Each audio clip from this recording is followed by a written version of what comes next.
connu pas mal d'amis qui avaient des enfants de l'âge de notre fils aîné. Euh, qui nous ont raconté vraiment des choses qui nous ont complètement parlé. Et pendant ce temps, nous, on vivait à l'école publique du centre-ville, des choses qui n'étaient pas forcément OK pour nous. Moi, j'avais connu l'école du domaine du possible quand elle a ouverte en 2015, quand je faisais un salon, le salon des parents parfaitement imparfaits.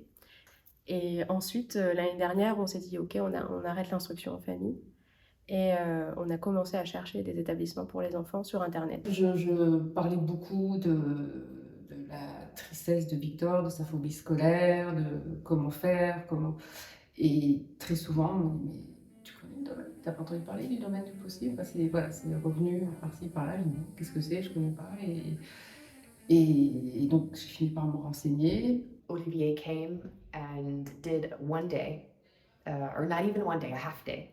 And when he came home and he said, "Can I go to that school tomorrow?" La chose fondamentale qui a changé, c'est la bataille que nous menions pour que Suzette aille à l'école tous les jours. Et ça a disparu de nos vies. Et les enfants, ils y vont en courant. Donc, quand on les voit aller en courant à l'école, moi, j'ai jamais vu ça, en fait. C'est juste, il est heureux. Il était malheureux avant.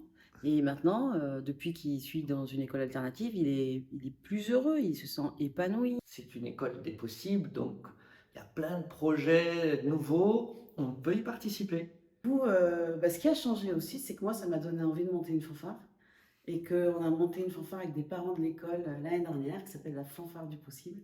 Donc je pense que c'était ce que les enfants vivent qui a déteint clairement sur les parents.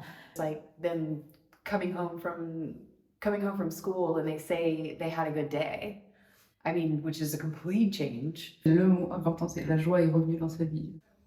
Ce qui me plaît le plus, c'est le lieu et les gens, parce que les gens sont super sympas, les profs, et j'aime beaucoup la façon dont ils nous apprennent les choses.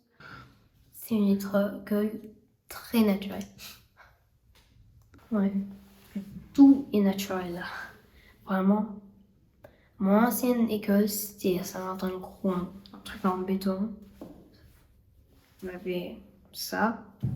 Là, on a plein d'espace pour jouer. T'es déjà plus libre que dans les autres écoles, t'es pas tout le temps enfermé entre quatre murs.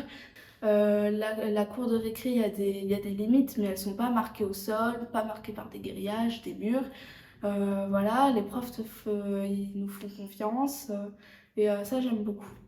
Qu'on fasse des trucs un peu différents, par exemple l'approfondissement, on l'en fait pas dans toutes les écoles, l'équitation on fait pas dans toutes les écoles. Comme la permaculture aussi, on est dehors et tout, j'aime bien que ce soit pas une école comme les autres, quoi. Déjà, quand on fait des récréations, quand on présente quelque chose, quand on fait soit des concerts. Tumbala, tumbala, tumbala, laïka. Tumbala, tumbala, tumbala, laïka. Tumbala, laïka. J'avoue, je me sens un peu plus libre à la récréation, même si elle est très rapide.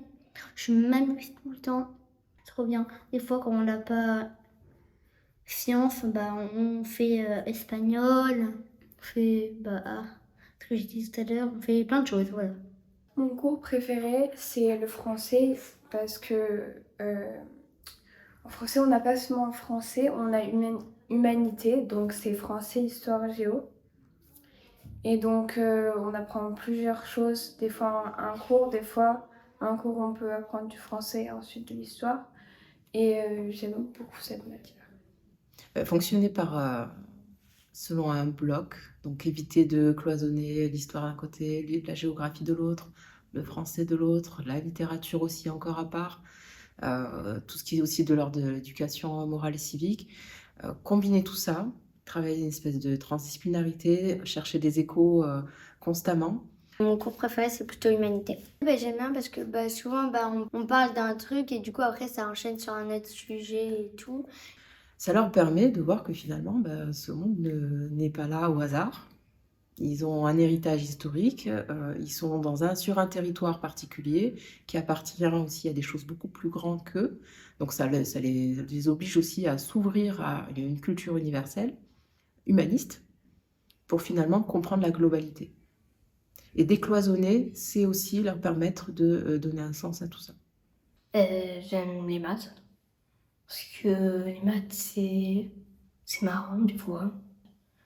Aussi parce que j'aime le système par rapport à mon autre école.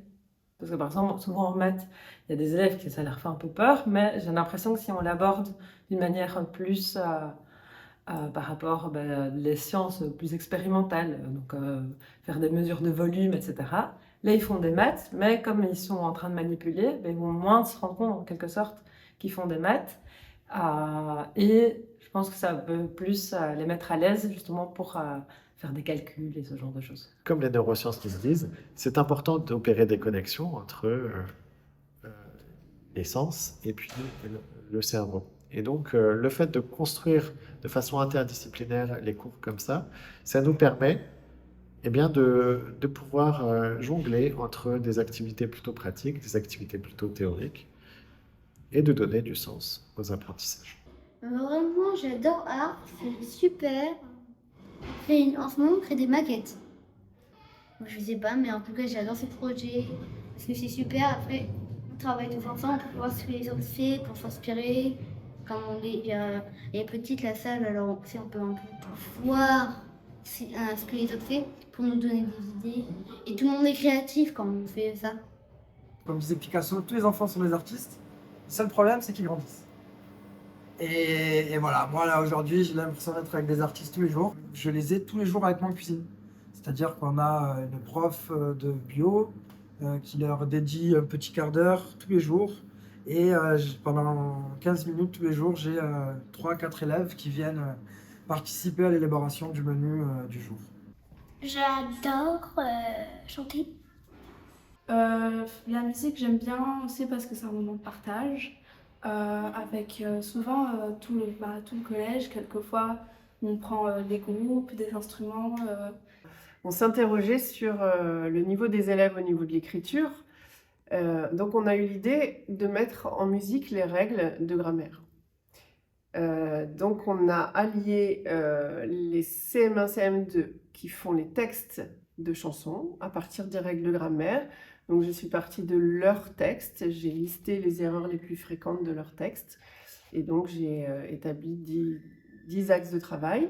Ils ont travaillé par petits groupes, ils sont partis des règles de grammaire pour en faire des chansons, donc ça veut dire des textes didactiques. Et l'enjeu après, c'est que les élèves de l'approfondissement musique, donc c'est une sorte d'option musique qui est proposée aux collégiens, à l'ensemble des collégiens. Ils reçoivent les textes des primaires et à partir de ces textes-là, ils doivent imaginer des musiques, en faire des chansons qui soient évidemment chantables par d'autres enfants, par d'autres adolescents. Et à la fin de l'année, on avait 10 chansons qui ont été jouées sur scène. Ça a donné lieu à un très beau spectacle, les enfants étaient très fiers.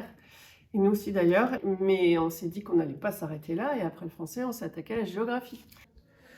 Pour moi, une école, ça sert à apprendre et à être aussi, à rencontrer des élèves, donc à rencontrer des gens, donc à être plus sociable et apprendre à cohabiter, à vivre à plusieurs dans un établissement, dans une classe. À savoir des trucs.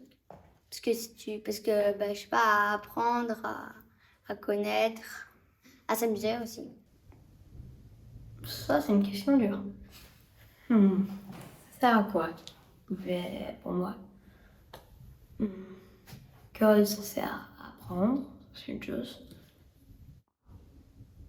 Ça apprend à comment manger, comment faire des choses, comment être ami. L'école, c'est un peu apprendre la vie. Ça peut t'aider quand tu seras plus grand et dans ton métier, tu vas forcément en avoir besoin à un moment donné. Et là, tu seras bien content d'être allé à l'école. Travailler, à apprendre et s'amuser et à faire d'autres copains. Je sais, ça nous sert à apprendre pour après savoir qu'est-ce qu'il faut faire pour un métier. Ça nous permet de ne pas être bête, d'être intelligent et de comprendre les choses. Mais des fois, je me demande pourquoi il n'y a pas des machines qui nous permettent chaque jour de la mettre sur la tête et qui nous fait apprendre sans oublier ce qu'on vient d'apprendre à l'école.